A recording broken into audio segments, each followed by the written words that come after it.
First things first, I got to address what happened on Friday. There's a whole bunch of rumors going on about what happened in the silver market because it was up 6, 7% or whatever it was in the CME. The Chicago Mercantile Exchange, the biggest derivatives exchange in the world, I think. Well, it went down because there was a coolant leak or there was a Fukushima thing or some kind of tsunami or earthquake. I don't know what it was. It was probably, I'm just making up a bunch of stuff. I don't know what it was. Silver didn't just rise, it detonated. In just minutes, the price ripped more than 6% higher, punching through resistance while the rest of the market stood still. And right in the middle of this surge, the biggest derivatives exchange on the planet, the CME, suddenly went dark. Screens froze, quotes vanished, rumors flooded the internet, coolant failure, system sabotage, a shutdown designed to stop delivery requests before December contracts expired. But while everyone was chasing the outage story, something far more important was happening quietly beneath the chaos, something you won't hear on mainstream financial news. The silver market isn't just rallying, it's tightening. Inventories are draining, junk silver premiums hit zero. London is seeing a spot discount again while New York trades at a premium. Shanghai's silver stocks are at 10-year lows. And this all comes after the recent global headlines showing silver at record highs around $57, powered by a structural supply deficit and intense investor demand. And now, in the middle of this pressure, a mathematical signal just triggered a real short squeeze. Not a rumor, not a theory, a measurable one. This December delivery cycle may be the most important we've seen in years. And today, we're breaking down exactly what Rafi Faber uncovered, how the system is behaving, and why what happens next could redefine the silver market forever. And everyone's like, well, maybe this was a planned action because the liquidity was thin and they wanted to shut down COMEX so people couldn't stand for delivery. And I don't really believe any of this stuff. I mean, it could be true, but there's a larger point here. And the point I want to make is that this doesn't really matter because at one point, at some point, there's going to be an oopsie at the COMEX and it's going to stop working because gold is going to go into a backwardation. And that means that all commodity exchanges are going to go down because the dollar isn't going to work anymore, and then gold is going to become the money, and then all other commodities are going to be denominated in gold and silver terms. But while that transition takes place, all of the derivatives exchanges, futures and options on futures and all that stuff, it's going to go down. So at one point, it is going to go down. Now, what you don't want to do is get sucked into a narrative that says this is the point where it's going down, and that's why you have to go all in on gold and silver right now. Never go all in on gold and silver. You always have to have some amount of dollar liquidity, even as we get to the end game, because you never know what exactly is going to trigger, and you don't want to be in a situation where you have $0 to deal with whatever you need to pay for in the immediate sense. So, while all these narratives are fun to speculate on, and whether there's a planned action or a planned subterfuge or a sabotage of the CME because they didn't want to stand for delivery, there's not much worth or value in buying into all of these theories, even if they are true. Because what you have to do is you got to keep stacking and you've got to keep a certain amount of liquidity up to and through the end game. And once the end game hits, then we can see in retrospect what exactly it was that caused all the ruckus in approximate cause sense. But until then, it doesn't really matter. Don't get sucked into any narrative. Just keep stacking calmly and rationally, and you will get through it, and so will I. But anyway, we're going to go into some evidence on what is happening in gold and silver. There is a short squeeze going on. I will show you mathematically how it's happening and who are the victims of this. And also, we're going to talk about Palladium, which looks like it's having another record delivery month. So on the latest silver move, up to $57, we have here the junk silver premiums have hit zero. I think the feed for this data is from Monex or Monex, or however it's pronounced. I think that's where they get it from. You can see here that the premium on junk silver coins, which I think is the most appropriate form of silver because it's the most recognizable in the smallest denominations at the smallest premium. That's 0.04%, essentially zero. You can get junk silver, physical silver coins for the same as spot right now. So this is a pretty good deal. Anyway, we're going to go to the next slide here. London spot silver premium returns. Yes, silver went up to $57 yesterday or on Black Friday, on low liquidity and low volume. So we have here, this is the silver futures spot silver spread. When it's negative, that means there is a premium for New York silver over London spot. Some people call this backwardation. I don't call it backwardation. I just call it a premium on New York. But whatever you call it, it's happening again. You can see this was the record premium in New York in October when silver hit about 54, 55. That was Everyone was freaking out about that, and we got rid of the premium. This is the normal state of the market. This is a sort of a kind of a backwardation, but not really a backwardation. I have other videos on why it's not a backwardation. I'm not going to discuss that right now. But anyway, the New York premium or the London discount on London spot silver has now reappeared. It's at 0.3%. It was down to 1% as of 2 days ago, or I think that was Wednesday, right, the day before Thanksgiving. So the conditions that led to silver flooding into London from New York have reasserted themselves. Let's go to the next slide here. You can see here why this is probably the bottom in gold, and by extension silver is already in. It's not going to help you much with silver because we're at new all-time highs, but we're not yet in gold. We're at 4250. I think the all-time high was close to 4500. But we see here the interaction between the price and open interest here. Every time we have hit this level of open interest or near it, we have hit a bottom in gold. You can see here, this is when we were back down to about 400,000 contracts in March of 2024. This was a bottom in silver prices. It took price a few weeks to move from here, but it didn't go any lower than this. Same thing here. We hit about 400,000 in July 2024. Again, we see a local low in gold here, and from here it went up. We see it again over here. This one took longer, but price did not move substantially lower than this area. It was between about 3,500 and 3,200, 3,300. It was bouncing around very tightly, but not because of, but in correlation with open interest, the amount of contracts open on the New York futures market. It was around this number, and price did not go substantially below here. So now we are at 420,000, I think. This is one day old. This says 432,199, but what? But we are at about 420,000 now because of deliveries that have been made in the last few days, and that closes open interest, that closes contracts. So you can see here is a bottom. I don't think we're going to go below 4,000, maybe never, maybe only once in the final crunch. I don't know. But even if we do, it's not going to be for a very long period, so I wouldn't even try to time it at all. This is very likely a bottom here in gold, and we can see that from the open interest, and it's going to be the same pattern here. I don't know that for sure. I could be wrong, but I'm just going after the last three instances of when this happened. When we hit this level in open interest, we're hitting it again. I think we are at or close to a bottom in gold that has already been hit.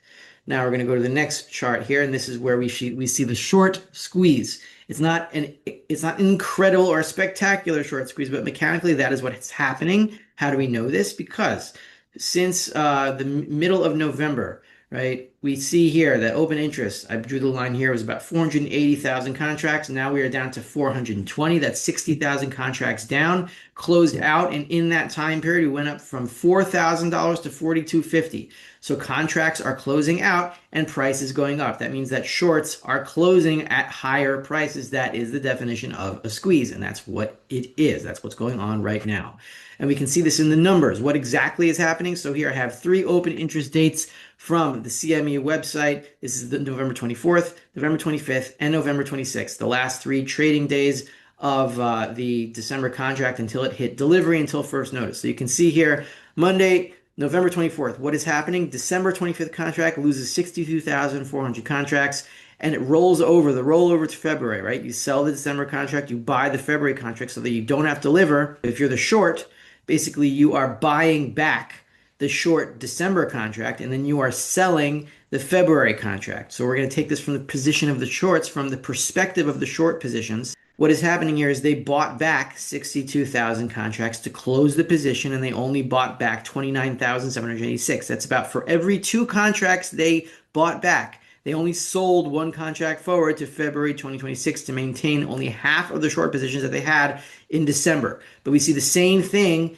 in November 25th, the next day, slightly less strong or less extreme. 52,000 contracts were bought back by the shorts, and only 39,308 were sold forward. So again, they're closing out the December position, and they're not covering as much in the rollover to February.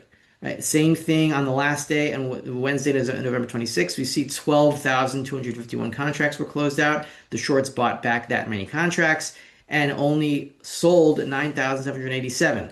So what is happening here is that the shorts are buying back their positions, but they're not rolling over and they're not holding to delivery because they don't want to deliver and they don't want to hold the short contracts into February, and therefore fewer contracts are being sold forward in February or sold short in February, which means the price is going up because not as many people or not as many parties are willing to sell the contracts at this price. Now, we're going to go to the silver drain from New York. It continues. It ebbed here for a while, for about 2 or 3 weeks, from the end of October to the middle of November, and then it has accelerated again. Now we are at 458 over here, 458 million from the beginning, from the huge London spot premium. We were at 532 million. Now we're at 458. That's about 80 million something contracts, not contracts, 80 million ounces of silver have been drained from New York. Rafi Faber opens by dismissing the wild theories about the CME outage. Coolant leaks, foreign sabotage, planned shutdowns to block delivery, all entertaining, but ultimately irrelevant. Because whether it happened intentionally or by accident, the outage isn't the story.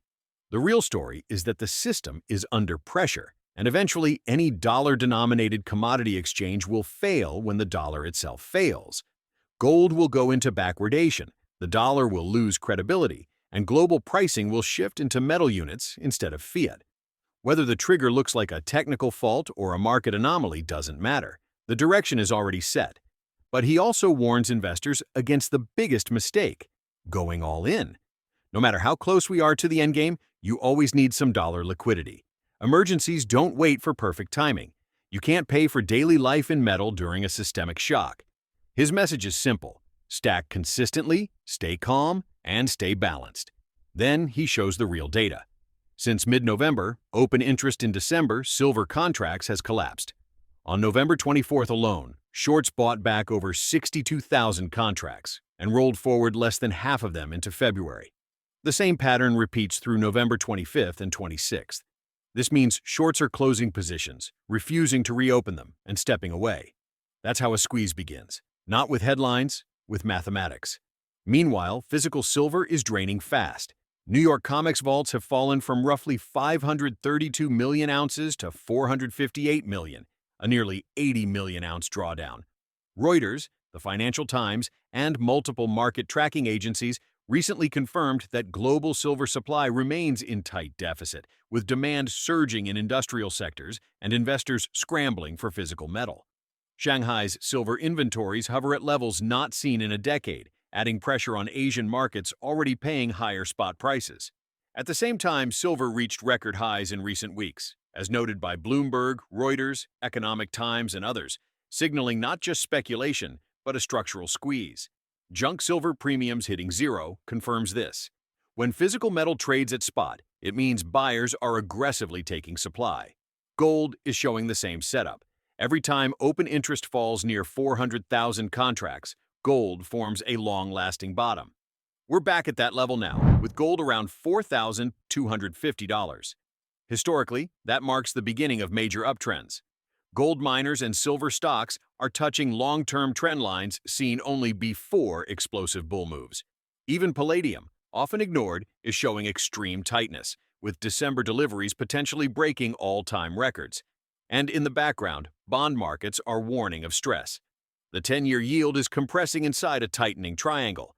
The 10Y minus 3M yield spread, normally a recession signal, crossed above zero but refuses to normalize, something not seen before 2000, 2008, or 2020.